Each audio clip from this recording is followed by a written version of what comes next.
Bom dia, sétimo ano. Então, bora lá para nossa aula de arte de hoje, que vai falar sobre o corpo na arte.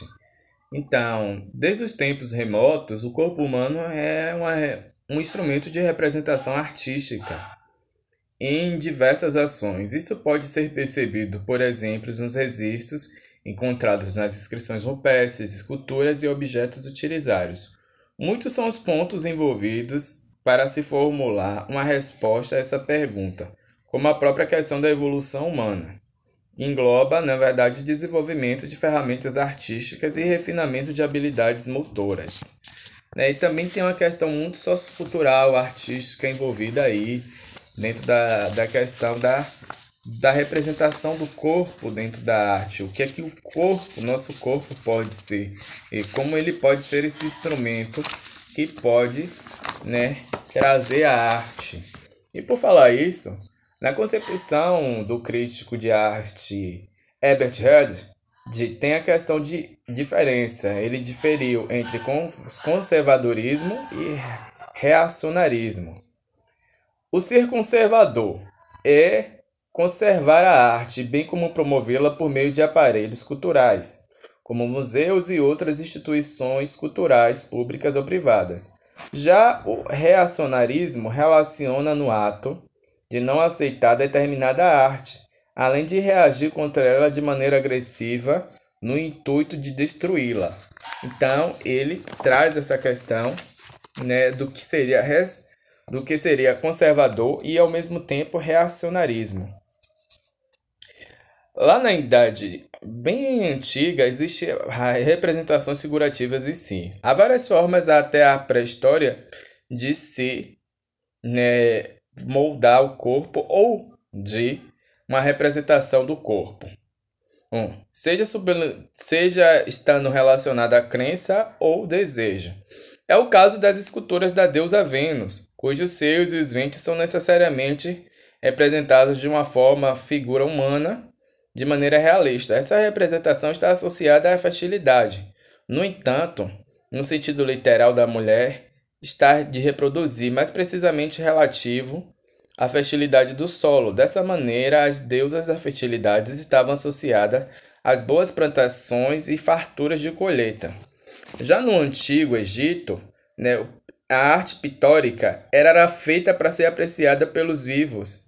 Não para ser apreciadas pelos vivos, mas sim pelos mortos, uma vez que os egípcios, na antiguidade, acreditavam que após a morte do corpo físico, o espírito sobrevivia e habitava outro local.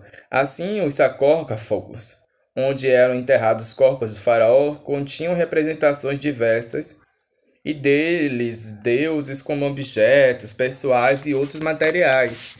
Então, assim, há toda uma questão de representação aí de uma crença. A gente pode ver também a questão de representação do corpo. Na Nova Renascença, há um resgate do classicismo que buscou retomar o ideal de perfeição humana. E vamos lá até Leonardo da Vinci, onde ele pinta o homem vitruviano, aonde ele traz essa questão da reprodução masculina, representando uma proporção de ideias corpo humano, E é claro que esse desenho provavelmente deve ter causado um alvoroço. Por que provavelmente deve ter causado um alvoroço? Existia uma questão religiosa muito ligada à questão, da Igreja Católica. Na Idade Média, sobretudo, as entidades sagradas eram estilizadas uma vez que separavam claramente a instância sagrada terrena e, portanto, não poderiam ser realistas nas pinturas, nas figuras. Já no Renascimento, com o humanismo, a arte retornou aos padrões clássicos, pelos quais a forma humana passou a ser representada de maneira mais naturalista. Vale ressaltar que o judaísmo ele proibia a representação do corpo, porque o homem, para o judaísmo, ele era considerado a imagem e semelhança de Deus, não sendo permitido, portanto, sua representação na arte. Então, o corpo era algo sagrado, principalmente nessa questão da fé. Então, eles não aceitavam a questão das representações do corpo. Corpo artístico como instrumento político. Nas expressões artísticas contemporâneas, o corpo, além de ser o próprio suporte, muitas das vezes ele traz uma denúncia, né, ou uma inquietação. É o que vemos, por exemplo, a maior parte das coreografias da companhia Carne Agonizante, companhia de dança contemporânea dirigida pelo coreógrafo Sandro Borelli. Mas também o corpo, ele pode, dentro dessa performance, correr um risco, e um risco eminente. É muito comum, né, a artista Sérvia Marina Abramovic, ela se destaca mundialmente pela essa questão de manter o corpo em risco. Na performance em que o Lai aponta uma flecha em sua direção ao peito de Marina, salientando a necessidade de uma relação de confiança entre os artistas para o sucesso desse experimento, e ela ficou por diversas horas nessa mesma posição. Isso ali em 1980. Se a flecha soltasse no peito, a Marina seria diretamente atingida. Mas também há quem diga que ela estava querendo passar uma mensagem, né? E inclusive uma mensagem de denúncia.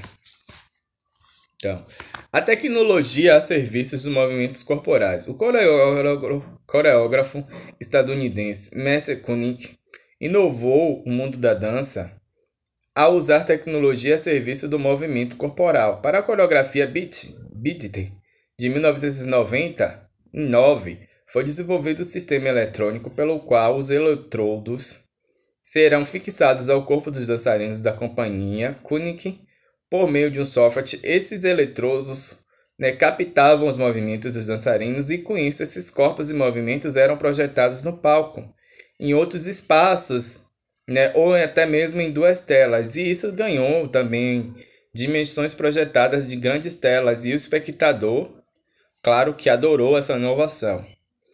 Step Specific, o corpo em interação direta com o meio. Step Specific é um estilo de dança contemporânea pelo qual, né, uma peça de coreografia é criada por ensaio ou improviso, exclusivamente para aquele espaço onde está sendo ensinada a dança. Então, assim, é uma dança específica e ela é criada para um espaço específico, vamos dizer, um local abandonado, uma praça, até um próprio teatro. Mas é bem comum que isso ocorra ao ar livre, tá bom? Qualquer dúvida sobre a aula de hoje é só perguntar. Tchau, tchau. Forte abraço.